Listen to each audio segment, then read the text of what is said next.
We all know that Indigenous people were the first people to live on Canadian land, the land that we all call home today. But despite the fact that Indigenous people have a huge impact on Canada, many people are uneducated about these communities and the hardships that they've endured over the past couple of centuries. This causes them to develop unfair images and stereotypes about these communities. When Europeans started immigrating into Canada, it caused lots of changes to be made to Indigenous people's traditional way of life. This included Indigenous people being forced to assimilate into the European-Canadian culture in many different ways. Indigenous reserves are land set aside for the usage of First Nations bands, people who under the Indian Act have an Indian status. The Indian Act is an act of Parliament put into place to administer First Nations lives on reserves, but it ultimately enabled human rights violations as well as social and cultural disruption for generations of First Nations people. There were many discriminatory amendments under the Indian Act. It was made illegal for First Nations people to practice religious ceremonies or traditional dancing on and off reserves. It also became mandatory for First Nations people to attend residential schools.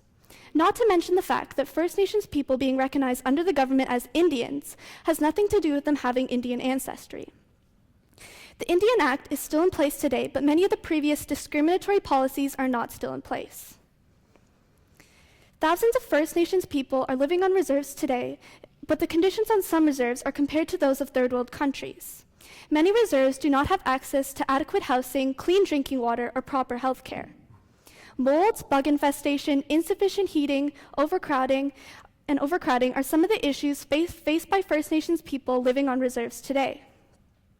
And even though Canada has the world's third largest supply of clean drinking water, First Nations communities are forced to take drastic measures in order to avoid drinking water contaminated with blue algae and bacteria such as E. coli. The thousands of children forced to attend residential schools face some of the same issues.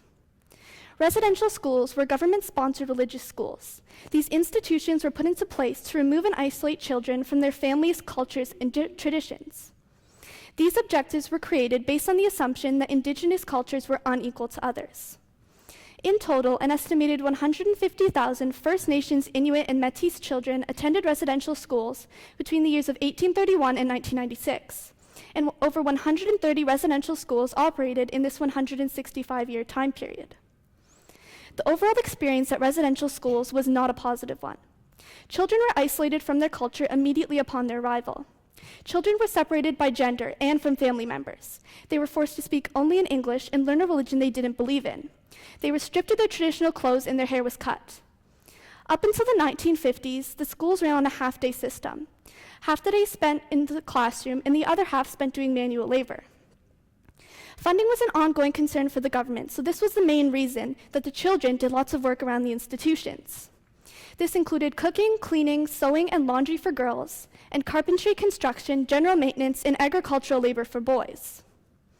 The quality and amount of education was so poor that many of the teachers had not graduated high school themselves, and the students would reach a grade 5 level by the time they were 18 years old. The combination of abuse, overcrowding, and insufficient food and healthcare resulted in an unsettling death rate among residential schools. In total, an estimated 6,000 children died in residential schools, often by causes that could have been prevented. The line between punishment and abuse was often crossed, and administration believed that the children's individual spirits had to be broken in order for them to accept a new way of life. If the students did not follow the rules and expectations of the schools, they would be severely punished. The government was also well aware of the infectious diseases continuously flowing through the institutions. To put it into perspective, the death rate from tuberculosis in 1880 in Montreal and Toronto peaked at 200 out of every 100,000 people. In residential schools, it peaks at 4,000 out of every 100,000 people. As a country, we have come a long way, but lots of the damage done is irreversible. The worthlessness instilled in Indigenous children at a young age in residential schools has been proven to lead to high rates of substance abuse, alcoholism, and suicide. And the leading cause of death among First Nations people aged 10 to 44 is suicide and self-inflicted harm, responsible for almost 40%. And First Nations communities are living on reserves today in unimaginable conditions without access to proper healthcare, housing, and heating. Everyone should be entitled to basic human rights, and what's being done right now is simply not enough. Although we can't change the fact that Indigenous people were stripped of their cultures and identities, we can't take back the trauma and abuse endured by First Nations people in residential schools, and we can't bring back the lives lost due to insufficient healthcare and contaminated water on reserves. But what we can do is educate ourselves on the wrongdoings of the past and look ahead to the future. I hope that this knowledge that I've given you tonight is one small step towards change. Thank you.